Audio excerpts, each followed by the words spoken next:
everyone. Welcome back to Innovation Nation. Today I have Eric Brinks with us. He's a enterprise account executive for OpenPath, and a good friend, another young professional, and I'm excited to have him. Today we're going to talk about, kind of the big shift in the industry that we're seeing today from our perspective of it, as well as all the new technology that we're seeing come out. So Eric, if you could please introduce yourself and get us started. Sure. Yeah. Thanks for having me on. I know we've been talking about it for a while, so it's great to get one going. And yeah, as you mentioned, currently working enterprise accounts with OpenPath, and yeah, I mean it's I think I'm about 7 years into the industry at this point. How long have you been in security? I guess 6 now. Six. Okay. Yeah. Got it. I know it's like it's just really interesting that it's been this long because it doesn't feel like that. Like my first 4 years of my career felt like a lifetime because I was like bouncing around doing all sorts of different stuff. And then as soon as I found security, it's just like, okay, I guess this is what I'm doing for life. And that's what everybody told me at the time. So I guess it's a true statement. But yeah, I mean, I'm just really curious and have been wanting to have this conversation for a while, just because we're really in the middle of a huge shift in what the industry really means to commercial enterprises, commercial businesses, from small business up. And with that, we're seeing this huge, increase in new technology. And so it's been interesting to see people trying to keep up with that. And then we're also with that seeing a lot of new talent, not just young talent, but just different talent, right? Obviously, with new technology, there's going to be an influx of youth with that as well, generally. But yeah, just looking to kind of see what you've been observing with that as well, and kind of where we think it's going to go and what it means for security. Yeah, I think you hit a couple things, obviously we'll unpack today. I do kind of want to start though with better understanding from your perspective, or just help us understand what your journey was like in the beginning, because I think it will directly correlate to the conversation we have. Like you mentioned, 4 years kind of bouncing around. I will say same. I felt that. I was at JCI, I think, as you know, and Yeah. I learned everything building tech. And, now we are here where we are, right, within the low voltage physical security space. So would love to kind of start there, Eric, and help the listeners understand how you got in, what that first 4 years was like, and then how you found yourself where you are today.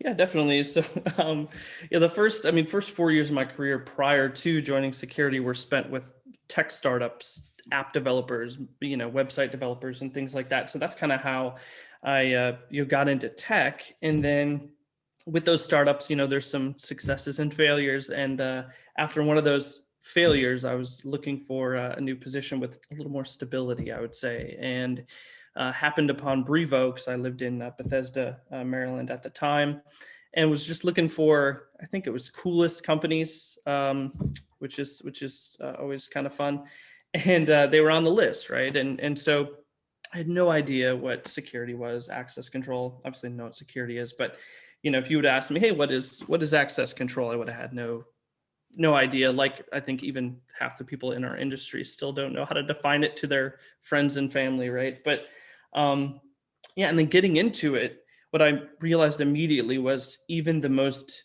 innovative companies at the time were still so far behind what I was used to, coming from, again, that app development, like fast paced, everything is what's the latest trend, and let's try to get in front of it, to, hey, cloud is like brand new. And it's like, well, it's really not. I mean, I think it was popularized in 99 by Salesforce. That's really like the first big commercial application. So yeah, I mean, 6-7 years ago, cloud was not a new thing, but it was still like blowing the minds of people in the industry. They weren't ready to accept it, had a hard time selling it. And so it was kind of interesting to almost step back in time a little bit. And that's, again, that was kind of my first experience with security, and just very, very interesting to have that kind of, again, that like, okay, I guess not everybody is as up to date as what I would have expected at the time.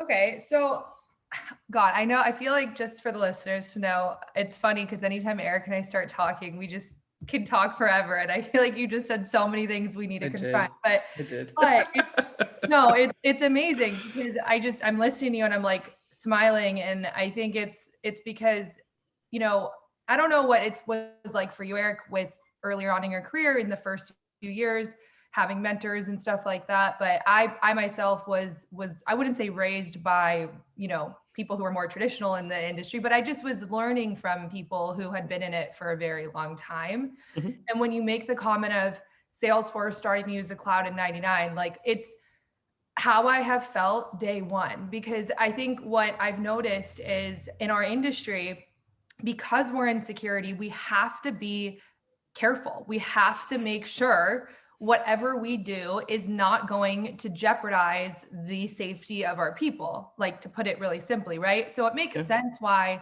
I would say our industry is always taking a conservative approach. But what I think is so interesting is that there's so much technology today outside of our industry that has existed for a very long time. And for some reason, it doesn't exist within. And you would think that in 99, if Salesforce is starting to do something and they're blowing up that the way they are, you would think that, you know, across organizations that there would be a shareholding experience between technology in a sense. You know what I mean? Like if Yeah. security heard that these guys are doing something, or if HR is doing something, right? Because HR is driven a lot by compliance, similar to what security is driven by. You would think there'd be a little more of an overlap or a mesh. But what I think is so interesting that we'll talk about today too is that there hasn't been. And I Right. think like, correct me if I'm wrong or echo me or disagree, but you know, I think part of the way that we've, like I said, secured is by us knowing what's right because we're in it, right? Like I think Right. that's been the mentality for a long time. But I'm curious to like hear what you think about that, and then maybe we'll pivot on to kind of like what's happening today, because we have to, I think, start with that foundation and where Yeah. the mindset comes from, you know? Yeah. No, I think, again, the one note there that you touched on in terms of being in it and needing to own that. And again, innovation in this sort of industry is definitely needs to proceed with caution. And I think, Leo Dessus, who is kind of my early stage mentor. I think, you might be familiar with his work, but Just a the little. yeah, just a little bit, right? And I think the what he's been talking about recently about there's been such a focus on high security, which makes total sense. The leadership in this industry and at every level, at manufacturers, at integration, tend to have a much more of a physical security mindset, come from high end, whether it's police work or higher level security agencies. And so they bring that mindset, which is extremely important, especially on the high security side of the industry. I think where that became a little bit more limited is that there's a lot of businesses that don't necessarily require that same sort of high level approach. And there's, what are you protecting in that facility? What's really there? What is this system really doing?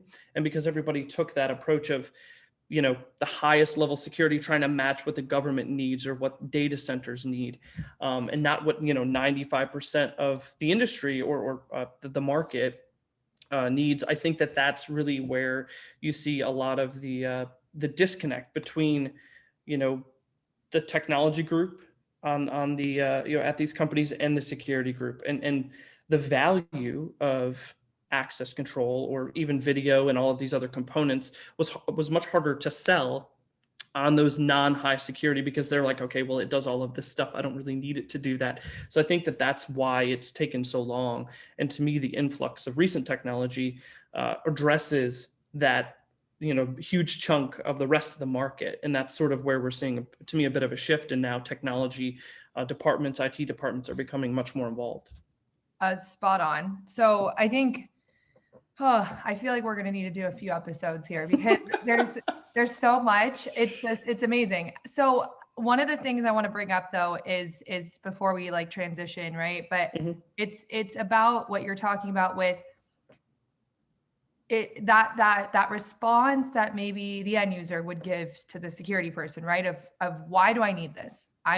We're fine, we're safe, we're secure. Yep. What's interesting is, and you're saying, and from your statement of, hey, maybe a majority are more like that, and we're leading for the critical environment, right? We would call it a critical environment, of course, where you would require the high security. And so, also, I think for the listeners to know, it's important to know, obviously, Eric and I both sit within access control today, right? Which is very different in my mind than video. And I think what's interesting is a lot of our security efforts as an industry, I do believe, have taken more of that reactive approach in my perspective, because when it comes to a lot of what's happened in the world and what happens every day, and when there's a big shift, and I don't mean a shift like a phase change, I mean like a shift where like we're shocked, like where some type of act of terrorism happens and the whole world has to react and respond.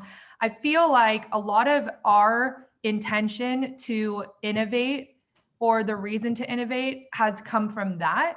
And if you think about a world pre 9/11 versus post 9/11, I think it's about, that awareness factor for the people in the building that are saying, pre, hey, why do I need this? And then the post, oh my God, I need this kind of thing.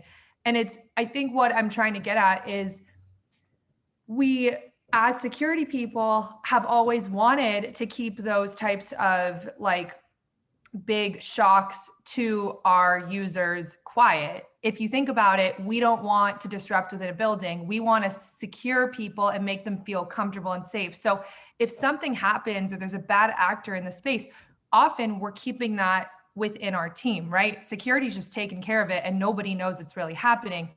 And so I think there's this like minutia between what happens on the outside world versus the inside world. And our approach to securing has always been, hey, let's keep it closed. Let's keep it to us.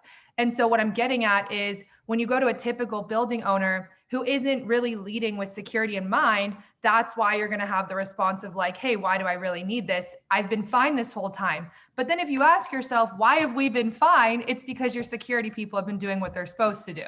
Right. Do you understand where like it's like a circular kind of like tangled mindset of like why and how and what, you know what I'm saying? Yeah. I think I get it. And it's like you said, that's one thing you hear all the time is security is a cost center. And I've never really, I think that helps to sort of explain why, is that the value is hard to quantify. It's hard to put a number on or a value on, because it just happens, right? And because, like you said, it's sort of a closed department a lot of times, and not something people really want to pay attention to. And I mean, even outside influences like COVID accelerated a ton of new features and all of that, driven by need, where a lot of them, when you think about it, were probably going to happen over the next 5 years anyway. But it's that outside influence is really the only thing that has tended to drive new features, new innovations, just more on that reactive basis. And in terms of personnel, the one thing that I'm noticing now is that when now, because cybersecurity and physical security are becoming much more intertwined, there is a little bit more proactive. There's more proactive approaches because of that. And I think a lot of times IT, at least they want to know what's on the network. They want to know the security behind these devices. And if they're not good enough, then they're saying that's not going to work. I'm not putting that on our network. So that's kind of the, some of the proactive approaches we're seeing now, is that people are developing new products to exceed what IT expects on premise, so that they can kind of, get ahead of that a little bit. So that's been interesting to see as well. So on that point, then, that's a really good example. I think it's a really good point to bring up, where you have that proactive versus the reactive approach. And what we've observed coming from our perspective, kind of being newer into the industry, I think what I've noticed is cybersecurity, or the cyber, like the IT team, right, who handles that type of security, which is more like the intangible version of security in a sense, right, versus the physical security team, the director of security. I've noticed over the years that kind of maybe we consider it a healthy a healthy tension in a sense. Like, I don't know if you've seen that, but I've seen it coming from like the HVAC world, building automation, and, for mechanical systems, and then also with security, having to get things onto the network, that whole concept where IT is like, well, what is this? What are we doing? And then you have security that's saying, well, this is what I need, and not asking those same questions. So naturally that's led to this, like, not a disagreement, but like maybe a lack of understanding of each entity within. And what I think is very interesting is, you said earlier, a lot of it gets determined by like what is behind the door, or like what's being protected. And I think if you think about it, for IT, they're protecting personal information. And we all know, like, regardless of whatever the entity is, whether you're a financial institution or you are a data center, there is information that has to be protected no matter what. And we know if that breach occurs, millions and millions and millions of dollars are going to be lost. Right. And it takes me back to the Target example, right? Like, if you know about the Target example, where everyone's credit cards were stolen through the mechanical room. Right. Right. And then that showed IT, we're not messing around anymore.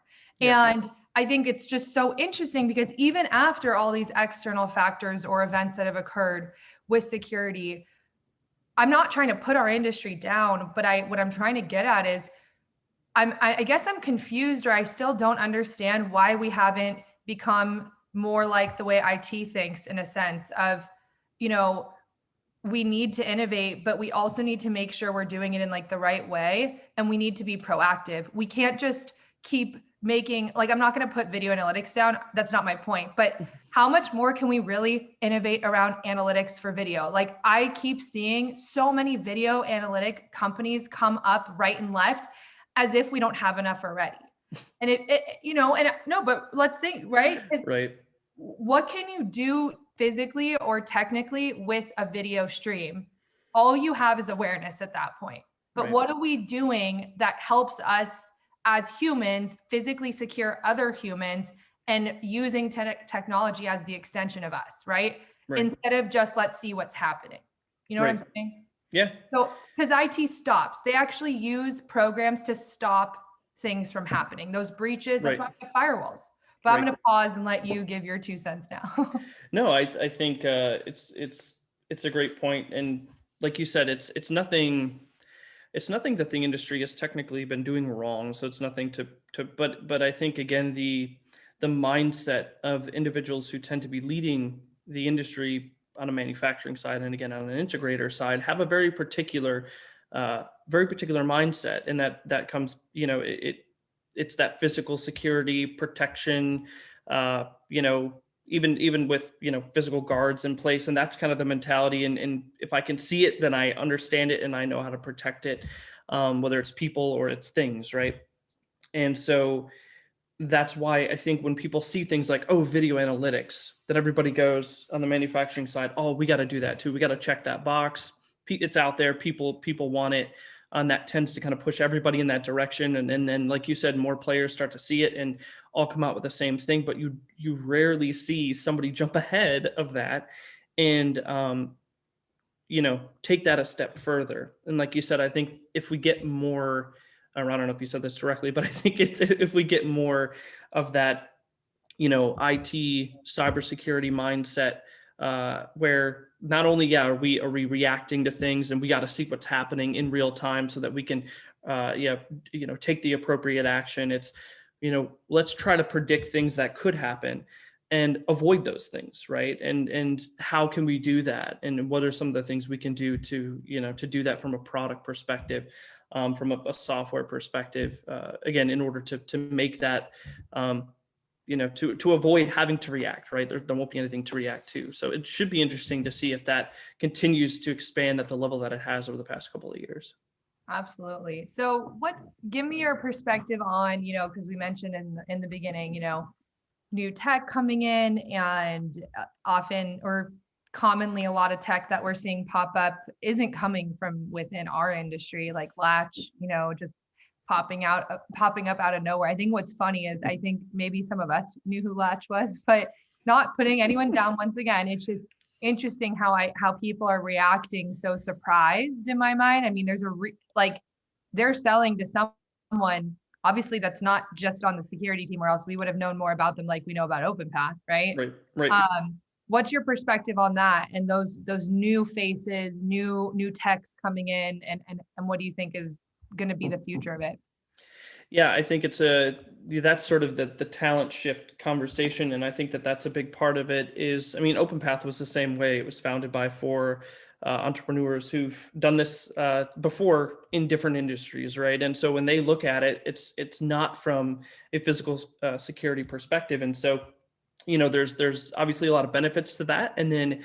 One of the things that I think companies like OpenPath, Latch, Alcatraz is another good example, is taking what they know, but being open to paying attention to what the other side, what the physical security folks know is important. Because I think it was actually just an article today on the Inside about how complex locks are, right? And it's one of those things that if you don't come from the industry, you don't understand. It's like anybody can plug this stuff in, right? It's not the case, because these things, there's codes behind them, there's licenses you have to have to install all of this stuff. And so that's what you're seeing some companies just trying to blow past all of that, and they're running into a wall. And but the companies that are coming in and saying, hey, we've got this expertise and we think that it could bring some value to the market, having conversations with the folks on the other side that say, hey, we have the physical security expertise, so here's what we think you need to bring to the table in order to make this work for the industry. And so finally,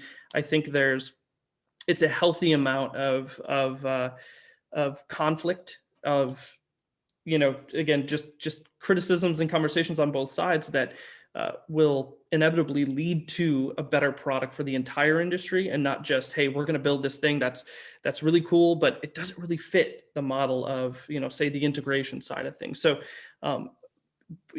slow Which integration, I think, is whole nother conversation for the time. Integration. Sure. Yeah, you know what I'm saying, though, in terms of that I think the two parties coming together to have that conversation of how can we make this super new innovative technology work in the physical security space that has these, again, unchangeable and inevitable hurdles that you're going to have to jump over. So I think that's what's been really cool about seeing some of these startups come in. So I don't always like to mention other, I try to keep it agnostic, but I think in light of our conversation, it's appropriate to bring up some different products we're seeing. So you already mentioned OpenPath, you mentioned Latch, you mentioned Alcatraz. I guess I'm curious from your perspective, sitting on that. I mean, we both sit on this side of the table now, right? Like you came from Brevo, you now work at OpenPath. I would say Brevo is definitely one of the more, what's the word? Newer in a sense, not newer, but the mindset is obviously different than the people who started Software House, right? Right. Which makes sense why I think you aligned with OpenPath, obviously, like there's people who are going to go to Linnell, and there's people who are going to go to OpenPath, Latch, Alcatraz, right? So I'm curious to kind of understand from your perspective, what's it been like? I mean, I have to be honest, I don't like naming names of companies, but I think there has been that healthy pushback, right? And to an extent where I do believe it's a little much at times, but like from the people inside, I'm like, okay, guys, let's be a little more open-minded. Sure. So what's it been like on your side of it? Yeah, I mean, from experiences that I've had internally at the companies I've worked for in the industry, and I worked for ProxyClick as well on the visitor management side, so I got to see that competitive landscape as well. And I think it's interesting to what I've found to be really compelling is, coming into the industry, needing to be taught everything in security, and the things that I thought immediately were like, why do we name so many things? Why do we make names up for things that probably could be named something that people could actually understand? It's like we've created this little private industry where nobody else really gets it. And I think that when I saw that, it made me start to understand the entire industry and how everybody kind of thinks and interacts. And so I've seen so much of this internally at companies, battles between we need to push, we need to be building the next best product, and looking at things that haven't been developed yet, not just. And then there's this big pushback from, again, more traditionalists, I think, and where they're saying, no, I think we need to take this really slow, this is how this industry works. And I can't tell you how many times I've heard that from every party, every player, from customer to integrator to manufacturers. This is the security industry, that's just how it works, which is such a strange mindset to have. Like, well, we've been doing this, this way for 40 years. So that part, you know what I mean? That, so coming into it, having this, completely non-security, but new technology background, that's been interesting everywhere I go, is to see that struggle.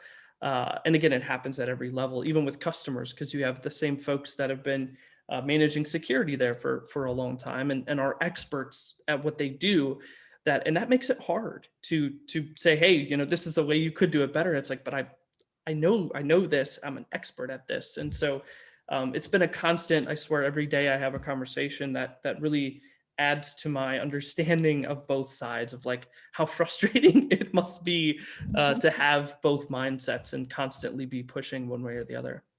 So I like how you express that. And I think it's interesting too, because, okay, I think what would be kind of cool actually is if we could be flies on the wall. Tell me if this sounds like cool or not, but I don't know why I think this way, but I wonder what it was like, when HID came out, when everyone was like, what is this? Like, I kind of think I know what this is, but, looks cool, looks nice, looks like it'll help us solve our problems. I think what's interesting is, like, if we go back to 40 years ago, and if we go back to 30 years ago, nothing did exist before, right? Like, right. You had keys and locks, most likely that was really it.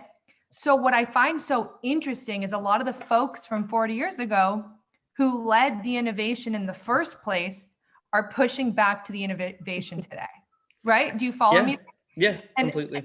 And I think almost from your perspective, hearing you say this, and now when I kind of put myself back into their shoes, I guess in a sense, it's almost like it was their baby, and they have these people coming in and taking away from them what they started, right?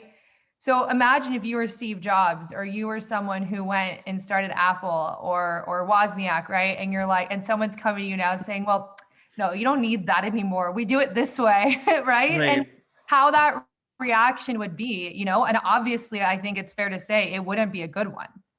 Yeah, the best analogy that I could come up with would be Tesla versus traditional automobile industry. The combustion engine has been the thing for how long, even though everybody has kind of realized that it's not good in a lot of different ways. It's not efficient, bad for the environment, et cetera. And then you have a personality like Musk, which is just another piece of it. But that, like, hey, electric cars have actually been a thing for a really long time, but I'm just going to do it. We're going to do it. We're going to make it better. We're going to do all this stuff. We're going to make it cheaper.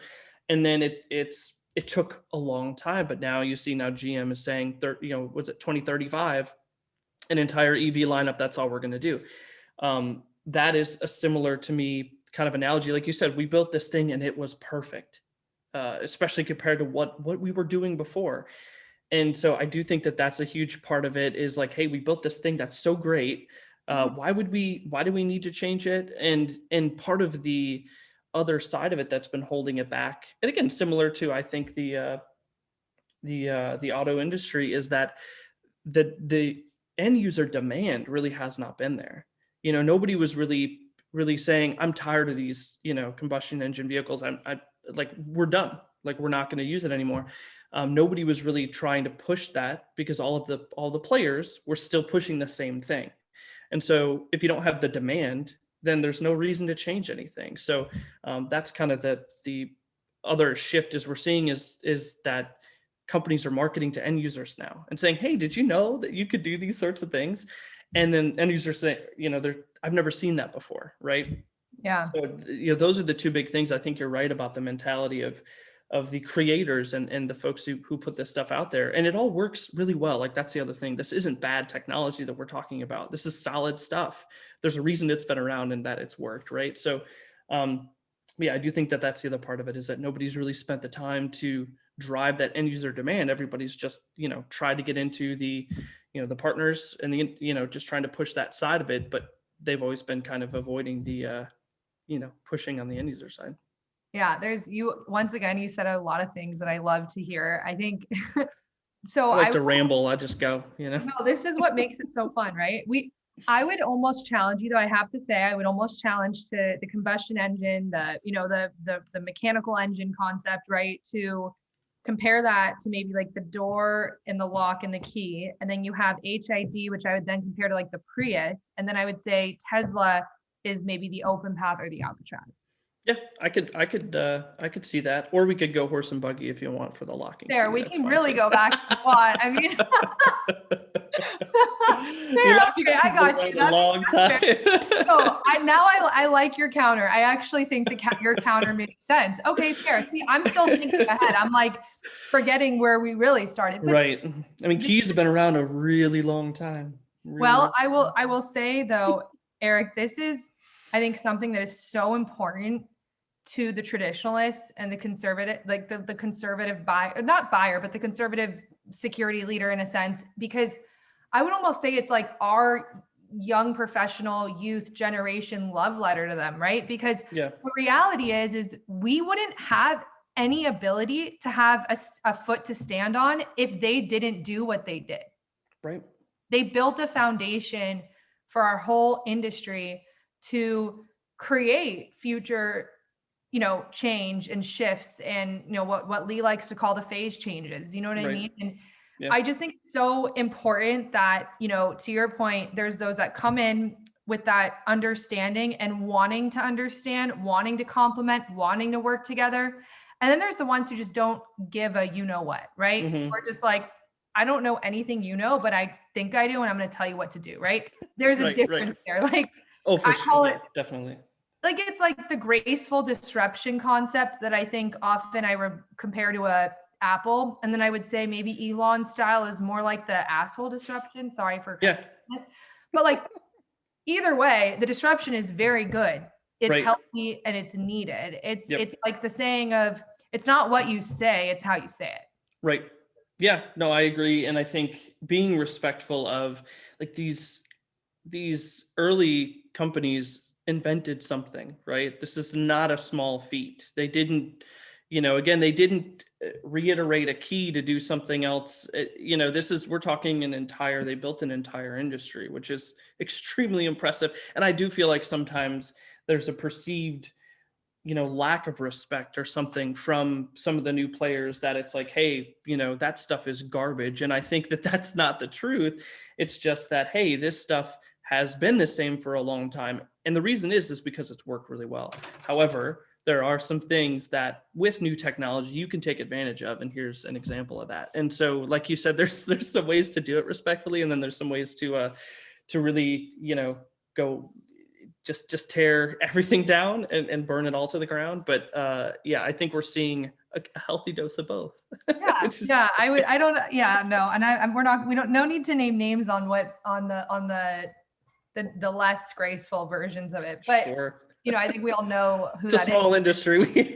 Yeah, exactly. But I think what I also want to just, point out is, like you said, it's amazing what was done. And let's remember, it was 40 years. I mean, the auto industry, all these other industries, how many years did it take? The HVAC industry, 150 years. I mean, right. It's insane if you really think about it, how fast it moved. And you know what I think is even more interesting is that these traditionalists who we may, as the young professionals, say, you guys don't see it our way. Like, we're, who may think that we're so different. I actually think we're so similar. We really are, because the fact that they did what they did so fast and so quick compared to a lot of other industries out there. And then we come in and we're like, okay, we're going to learn from you and make this even greater, right? Because it's already great. Let's make it greater. I think is actually a very interesting perspective. And I think I kind of want and hope that even to our listeners, anyone out there can maybe think of it that way too, right? Because like, if we were to touch on Alcatraz really quick, because I'm sure you're very familiar with what we do. We bolt on. Like, our mentality here at Alcatraz isn't to replace or necessarily like say to anyone what you've done is wrong or like Right. isn't the right way to do it. And nor is OpenPaths or some of the other, like a Brevo, right? It's more, I would say, because it's not like you're going to the access control companies and saying the way you do this is wrong. Right. Like we recognize the way you do it is right, but here's what we also think, right? Here's what we can do beyond what you've done. And I think that's very important, because coming in and just saying, okay, I'm going to not just say what you've done is wrong, but I'm now going to show you something new that's not actually new. It just looks new. Do you know what I'm saying? Because there's some disruptors who come in and they're like, I'm going to copy what you did and then say you're wrong and do the same thing you did, but then think I do it better. It's like, Right. what do you mean? Give credit where it's deserved. Right. You know? Yeah, exactly. I mean, again, these companies have been around and have a huge customer base, which you have to have respect for, right? And yeah, exactly. It's again, it's something where if you're understanding what's happened, that to me, that's also the only way you can really sell or pitch the value of what you're bringing to the table. If you just kind of blow past what's existed and say like, how many times I see like, first ever to do this, it's like, okay, come on. Again, small industry, like, there's companies been doing this for a long time, doing it in the cloud for a long time, right? So yeah, whenever it's just a reiteration, but you're talking about it like it's the most amazing brand new technology you've ever seen, to me, it's very disingenuous. So again, lots of different players with different approaches, but I think again, the encouraging thing that I'm seeing is that there's much more of a convergence and much more of that, respectful integration in those conversations happening. Is like everybody, is for the most part approaching it that way, rather than again trying to claim to be the only player out there that's doing something in a certain way, and then again just burning everybody else to the ground is. Only a couple people doing that. Not the right. Yeah. Well, I also would say, because to the young professional topic and, the topic about talent, popping up and younger talent coming in, I think it would be interesting, or I guess I would say it would be smart, for those ones who do want to come in and have that massive disruption, impact or effect, leverage the people in this industry. Like, don't ignore, don't insult, don't make them your best friend. Because I think if there's anything maybe you and I can agree on, because we came from within, is what we can learn and what we have learned and what we will continue to learn from the people above us is invaluable. There's no way we're going to learn that from a book, from an online course. They don't exist. There's no college degree that you can get in physical security. And there is a gap in our generations right now that I think we're kind of being challenged with, and we're realizing we need to get more young people in. And the only way we're going to do that is if we leverage the people who are still here with us today. Like there's just no way we're going to be that great at it if we don't respect what was done. You know what I mean? Yep. Yeah, definitely. Completely agree. Okay, so with a few minutes left, obviously I'd love to have you back on at some point so we can keep unpacking just everything about this industry, because it's so much fun. I would love to hear a few more thoughts from you on, what we talked about today, just something maybe like your love letter to the industry, or just, something that you think needs to be said that hasn't been mentioned.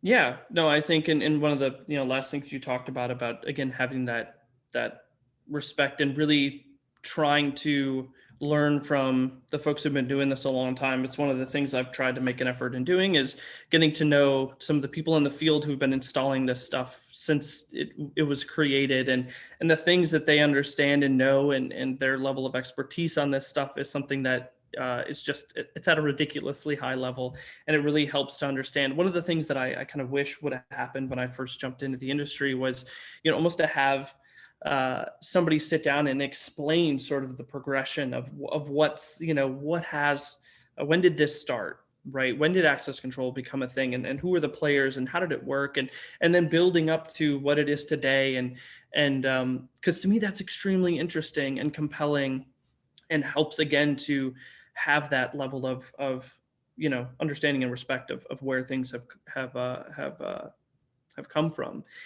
And in terms of new people coming into the industry, I think one of the things that's really attractive is that because there's all of this new technology popping up and the industry's converging more with technology and IT and becoming more innovative, I think that will naturally open up to a lot more voices coming into the industry, which is, to me, always a good thing. Like if you have a very specific type of person that's doing everything, you're not going to gain any new perspectives. Nothing's going to change. So it's really awesome to see what's happened over the past 6-7 years now that I've been doing this. Just the influx of people and talent and new voices. And again, I think as long as people understand that just because they're new voices, that doesn't mean that they're the right ones.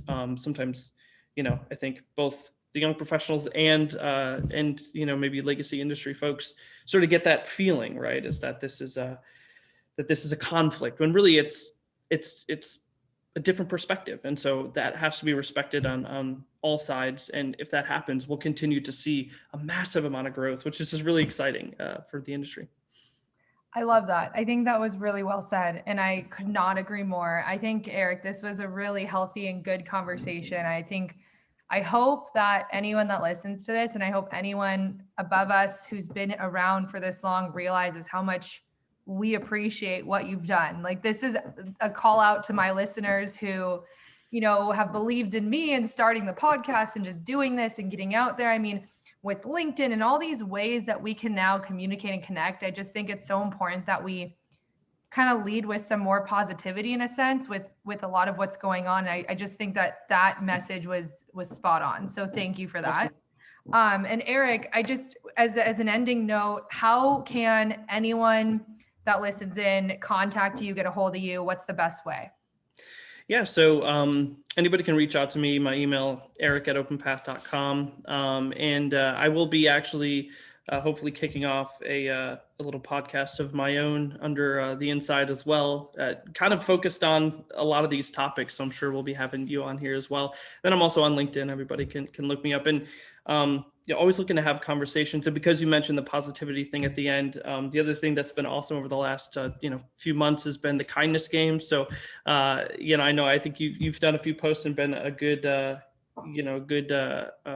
cheerleader, I suppose, on the sidelines for everybody who's been posting and stuff out there. So that's another great way to engage and kind of see, again, across the board. You've got people from all sorts of different backgrounds, different countries and everything else that are posting, sharing the people that are making an impact on their lives. And that's been awesome to see as well. Not always the most kind industry. So we're seeing a big shift there as well. So definitely something to check out. Yeah, I couldn't agree more. And shout out to you, Tim, Lee, everyone that we've mentioned today. Thank you for being our biggest supporters. And thank you again, Eric, for joining. Good luck on your podcast. That's so exciting. Thank you. And yeah, thanks again for having me. And looking forward to continuing the conversation. Awesome.